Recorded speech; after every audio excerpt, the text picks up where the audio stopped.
ମୁଁ ଚିନୁ ସ୍ୱାଗତ କରୁଛି ମୋ ୟୁଟ୍ୟୁବ୍ ଚ୍ୟାନେଲକୁ।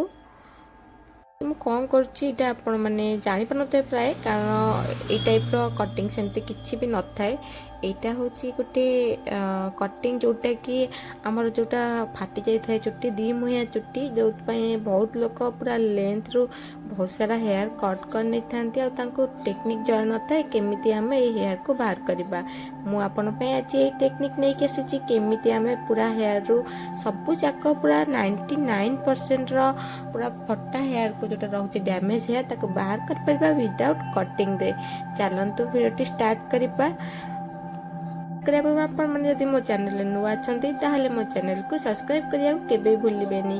ଦେଖିପାରୁଥିବେ ସାଙ୍ଗମାନେ ମୁଁ ହେୟାରକୁ କଟ୍ କରି ଚାଲିଛି, ଆଉ ବାସ୍ ତା ଦେହରୁ ଯେଉଁ ହ୍ୱାଇଟ୍ ଯେଉଁ ଚୁଟିଟା ଟିକେ ଇଏ ହେଇଯାଇଛି ଡ୍ୟାମେଜ୍ ହେଇଯାଇଛି ସେଇଟା ଉପରକୁ ବାହାରି ଆସୁଛି କିନ୍ତୁ ତାର ବି ଗୋଟେ ଟେକ୍ନିକ୍ ଅଛି।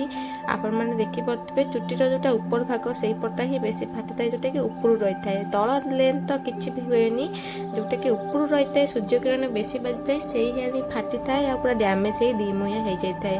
ଆମେ ଭାବୁ ଆମେ ତ ସେରମ୍ ଲଗାଉଛୁ, ଅଏଲ୍ ଲଗାଉଛୁ, କଣ୍ଡିସନର୍ ଲଗାଉଛୁ, କାହିଁ ଫାଟୁଛି। ଆମେ ଯେତେ ଯାହା ଲଗେଇଲେ ବି ଯାହାର ଡ୍ରାଏ ହେୟାର, ଯେଉଁମାନଙ୍କ ଡ୍ରାଏ ହେୟାର ତାଙ୍କ ହେୟାର ଫାଟିବା କଥା ହିଁ ଫାଟିବ। ଯାହା ହେଉଛି ହଉ ପଛେ ଯେତେ ଯତ୍ନ ନେଲେ ବି ଫାଟିବ, ଯେଉଁଟାକି ଡ୍ୟାମେଜ୍ ହେଇଯାଏ, ଅଲରେଡ଼ି ଫାଟିଯାଏ। ସେଇଟା ଭଲ ଫାଟିଗଲେ ଆମେ ଜାଣିପାରିବା ଆମ ଚୁଟିଟା ଡ୍ୟାମେଜ୍ ହେଇଛି ଆଉ ଆମେ ତାକୁ କାଟିକି ବାହାର କରିପାରିବା। ନର୍ମାଲି ତ ଆମେ ଜାଣିପାରୁନା ଚୁଟି ଯେତେ ଡ୍ୟାମେଜ୍ ହୁଏ, ଆଉ ତାପରେ ଧୀରେ ଧୀରେ ସେ ଛିଡ଼ିକି ଉପୁଡ଼ିଯାଏ ପୁରା ଚୁଟି, ଆଉ ଆମେ ପତଲା ହେୟାରରେ ଚନ୍ଧା ଟାଇପ୍ର ଦେଖାଯାଏ ହେୟାର। ଏବେ ମୁଁ ତାଙ୍କ ହେୟାରକୁ ବଢ଼ିଆ ସେ କୋମ୍ କରିଛି, ଆଉ କରିକି ମୁଁ ତାକୁ ଫିଙ୍ଗରରେ କେମିତି ଲକ୍ କରୁଛି ଆପଣମାନେ ଦେଖିପାରୁଥିବେ। ତାକୁ ଲକ୍ କରିବା ଦୁଇଟା ଟେକ୍ନିକ୍ ଅଛି, ମୁଁ ଦୁଇଟାକ ଟେକ୍ନିକ୍ ଆପଣମାନଙ୍କୁ ଏଥିରେ ଦେଖେଇଛି। ଆପଣମାନେ ଦେଖନ୍ତୁ, ଯେଉଁଟାକି ଛୋଟ ଛୋଟ ଚୁଟି ଥାଏ, ଯେଉଁ ଚୁଟିଟା ଦୁଇ ମୁହିଁଆ ଚୁଟି ହେଇଥାଏ, ସେଇ ଚୁଟିଟା ଛୋଟ ଛୋଟ ଥାଏ, ଯେହେତୁ ଛିଡ଼ି ଯାଇଥାଏ ଫାଟିଥାଏ ସେଇଟା ଉପରକୁ ବାହାରି ଆସେ। ଯେତେବେଳେ ଆମେ ତାକୁ ଧୀରେ ଧୀରେ ଫିଙ୍ଗରକୁ ଖସେଇ ଥାଉ ସେଇଟା ଚୁଟି ସହିତ ଟାଣି ହେଇ ଉପରକୁ ବାହାରି ଆସିଥାଏ, ତାକୁ ହିଁ ଆମେ କଟ୍ କରିବା। ମୁଁ କଟ୍ କରିବା ଟେକ୍ନିକ୍ ପୁରା ଆପଣମାନଙ୍କୁ ଦେଖେଇଛି, ସିଜର କେମିତି ଚଲାଉଛି ଆଉ କୋମ୍କୁ କେମିତି ରଖୁଛି, ଫିଙ୍ଗରଟିକୁ କେମିତି ମୁଁ ରଖିଛି ପୁରା ଆଦରେ ଆପଣମାନେ ଦେଖିପାରୁଥିବେ କେମିତି କରିଛି। ମୁଁ ଭିଡ଼ିଓଟି ପୁରା ଜୁମ୍ କରି କରିଛି, ଆଉ କଟ୍ କରିଥିବା ଛୋଟ ଛୋଟ ଚୁଟି ବି ଆପଣମାନେ ଦେଖିପାରୁଥିବେ। ବହୁତ ହି ସହଜ ଉପାୟ ଏଇଟା, ଆପଣ ଏଇ ଟେକ୍ନିକ୍ ଘରେ ବି ଆପଣେଇ ପାରିବେ। ଆପଣମାନେ ଦେଖିଥିବେ ଫାଷ୍ଟରୁ ମୁଁ କେମିତି ଧରିଥିଲି ଫିଙ୍ଗରରେ ତାକୁ ଚୁଟିକୁ, ଏବେ ମୁଁ ଧରିଛି ଅଲଗା ଟେକ୍ନିକ୍ରେ। ଏଇ ଟେକ୍ନିକ୍ରେ ଆପଣ କଲେ ଆପଣଙ୍କ ହେୟାର ଯେଉଁ ଟିକେ ପୂର୍ବରୁ ଦେଖିଥିଲେ ଖାଲି ବାରମ୍ବାର ପୁଚକିକି ଉଠି ଯାଉଥିଲା ଆଉ ଉଠିବନି। ଯଦି ଆପଣଙ୍କୁ ଧରି ଆସୁନି ଠିକ୍ସେ ତାହେଲେ ଆପଣ ଏମିତି କୋମ୍ ସହିତ ଧରିପାରିବେ। ହେୟାରକୁ କୋମ୍ ସହିତ ଧରିବା ଦ୍ୱାରା ହେୟାରଟା ଆଉ ବାରମ୍ବାର ଉପରକୁ ଉଠିବନି, ଆଉ ସେଇଟା ପୁଚକିକି ବି ରହିବନି, ଯାହାଦ୍ୱାରା ଆପଣଙ୍କ ଏକ୍ସଟ୍ରା ହେୟାର ବି କଟ୍ ହେବନି, କେବଳ ଛୋଟ ଛୋଟ ଚୁଟି କଟିବ। ଏଇ ଟେକ୍ନିକ୍ ଆପଣ ଆପଣେଇ ପାରିବେ ଯଦି ଆପଣ ପରଫେକ୍ଟଲି ଟୁ ଫିଙ୍ଗରରେ ତାକୁ ଧରିକି ସ୍ପ୍ରେଡ୍ କରି କଟ୍ କରିପାରୁନାହାନ୍ତି। ଆପଣ ଏଇ ଟାଇପ୍ର ଟେକ୍ନିକ୍ ଆପଣେଇ ପାରିବେ। ଗୋଟେ କୋମ୍ ରଖିବେ ତା ସହିତ, ପତଲା କୋମ୍, ଯେଉଁଟାକି ମାର୍କେଟରେ ବହୁତ ସହଜରେ ମିଳିଯିବ। ଦେଖନ୍ତୁ ମୁଁ ଏଇ ଟେକ୍ନିକ୍ରେ ବି କଟ୍ କରୁଛି, ଚୁଟି ବହୁତ ବଢ଼ିଆ ରହୁଛି ଆଉ ଖସୁ ବି ନାହିଁ। ଆପଣ ଏଇ ଟେକ୍ନିକ୍ରେ ବଢ଼ିଆ ସେ କଟ୍ କରିପାରିବେ। ଯଦି ଆପଣଙ୍କୁ କଟ୍ କରି ଆସୁନି ତାହେଲେ ଆପଣ ପ୍ରାକ୍ଟିସ୍ ବି କରିପାରିବେ। ଡୁପ୍ଲିକେଟ୍ ହେୟାରରେ ଡାଇରେକ୍ଟ କ୍ଲାଏଣ୍ଟଙ୍କ ହେୟାରରେ କରିବେନି, ଘର ଲୋକଙ୍କ ହେୟାରରେ କରିପାରିବେ।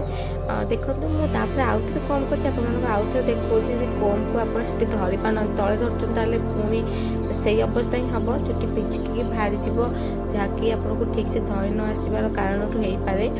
ଆପଣ ତାକୁ ପରଫେକ୍ଟଲି ଧରିବା ଶିଖନ୍ତୁ। ଫାଷ୍ଟ କୋମ୍କୁ କେମିତି ଆମେ କୋମ୍ କରିକିରି ତା ସହିତ ଏକା ସାଙ୍ଗରେ ଫିଙ୍ଗରରେ ଧରିବା, ସେଇଟା ଆଗେ ଫାଷ୍ଟ ଶିଖିବା, ଆଉ ତାପରେ ଆମେ ଯାଇକି ତାକୁ କଟ୍ କରିବା କଥା ଭାବିବା।